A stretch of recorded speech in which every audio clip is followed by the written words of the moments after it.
Okay, in Java, when students are given a new program, like this one's assignment number 2, time converter, uh, it's difficult sometimes for some students to come up with a game plan on how to start tackling the problem. The first step is just understanding the question. Once you understand the question, then sometimes I like to just sit back and think about it for a while and think, well, how would I solve this on paper and pencil? You can see that we just need to come up with, uh, like, for example, I give the computer a number of seconds, and then it's got to decide, after this number of seconds elapse, what is the day, month, year, hour, and second. And it's that what is the day, month, year from 1970, January 1st, 1970. So, and it gives you some parameters. It says 30 days in a month, 360 days a year to simplify the calculation.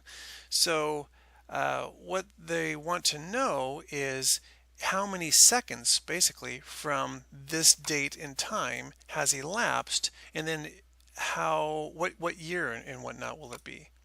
So the trick is to take these assignments and do it just bit by bit and start off with the simplest of things. So usually what I'll do is I will start off with just the easiest part of the program and paste that in.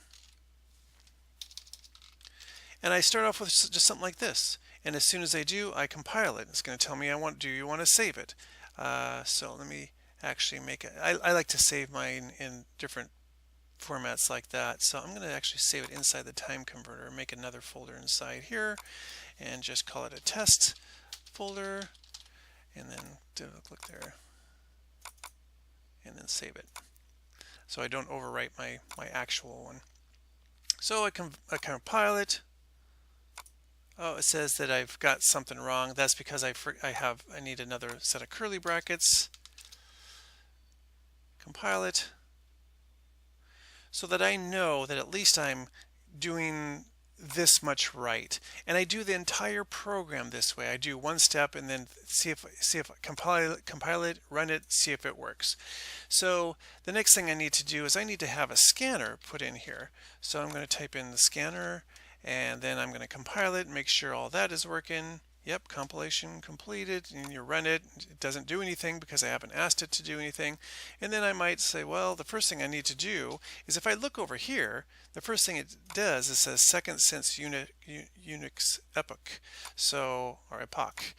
I'm going to paste that in and I'm going to compile it again. You see what I'm doing? I'm not doing the whole program all at one time. I think a lot of students, I've seen them try to code, and what they'll do is they'll do 10 different parts of it and then finally compile, and then they run into all sorts of problems. So don't do that. What you want to do is do it in bits and pieces and just kind of work your way along. So the next thing I'm going to do is it says, okay, I want to print out the year, the month, the day, and that sort of stuff. So what I'm going to do is I'm just going to set this part up where I'm going to print out the year, for example. So I'm going to ask it to do this part. I'm actually got another window here. Okay, compile and run. Okay, so far so good. I've just got it printing out the year. I guess I could do a println. Compile, run. All right, so let's start here. Make this our starting point here. So we need to scan in our seconds. So right after here, I'm gonna envy that, and then I like to put little spaces in here, and sometimes I'll put in comments. So this will be like scan in seconds. So I compile this. When I run it, okay, so 999999999 doesn't do anything yet. That's because I haven't I haven't decided, or I haven't done any math calculations to decide like how many years are in this many seconds. What is this, 99 billion or whatever? How many years are in that many seconds? Well, you can do some math and decide for yourself how many seconds are in 1 year. I just did some easy math. 365 days times 24 hours times uh, how many seconds or how many minutes, 60 minutes times 60 seconds in a minute, and then I come up with this large number. What is it? I get 31,104,000, something like that. So that's how many seconds are in a year. So I'm going to put in that part. And the reason why I'm going to go ahead and just give you this next part, because what I want to do ultimately is I want to decide how many years are in there. So I'm going to say that the number of years is an integer value, and I'm going to just call it year. Gotta start off with that. And I'm going to say the seconds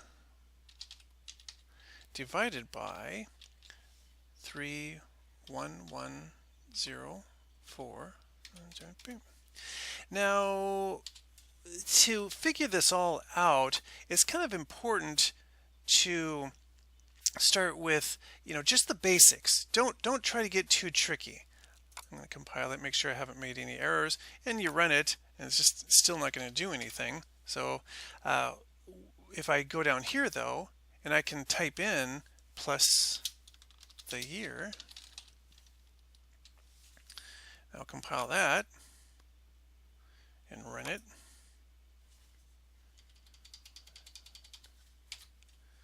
So it says year 32, and I know that that's not what they want. They want to, if 32 years elapse, like, well, what year would that be? So you got to remember that this isn't quite right. We need to do the year, and then we're going to start from 1970. So we need to do some more work with this number. Actually, I could just do it up here. I could just add 1970 right up here, and maybe that would get us a little closer. 1970 plus. But you see how I do this? I'm not doing everything all at once. I kind of do a little bit, compile it, and then I run it. 1, 2, 3, 4, 5, 6, 7, 8, 9. And then now we get 2002. I'm using the 1, 2, 3, 4, 5, 6, 7, 8, 9 because I know that that's what they used here. So now I get 2002. So far so good. But the problem is here that if I were to take another, let me take another thing here. And I'm going to print out the seconds.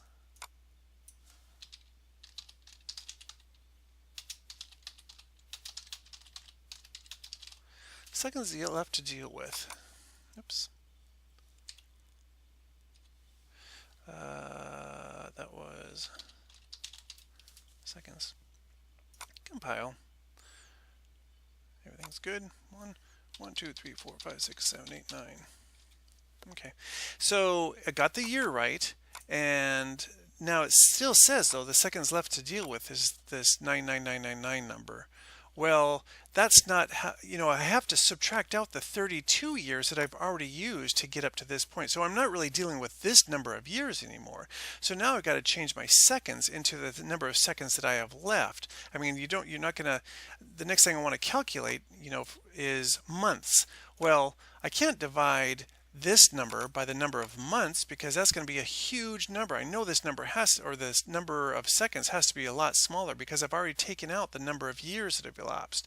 Now I need to take out the number of months that elapsed. Then I need to take out the number of days and the number of hours and the number of minutes and the number of seconds. So I have to take this number seconds and subtract out the number of seconds in so many years. So what is that value? Well, you know that this is going to be this value times the number of seconds. So you have to take the number of seconds basically and subtract out those years. I don't know how to put that any more clearly. So then you deal with that number of seconds and tell how many months. But my point is that don't do the whole thing all at once. Do it bit by bit and kind of step along as you go. Don't try to program in 10 things and then run it. program in one thing and then run that and see how it works. And then program in the next thing and compile and see how that works. Then program the next thing. I think you'll find overall that it's a lot less frustrating for you and that it will actually save you a lot of time. All right, take it easy and see you next time.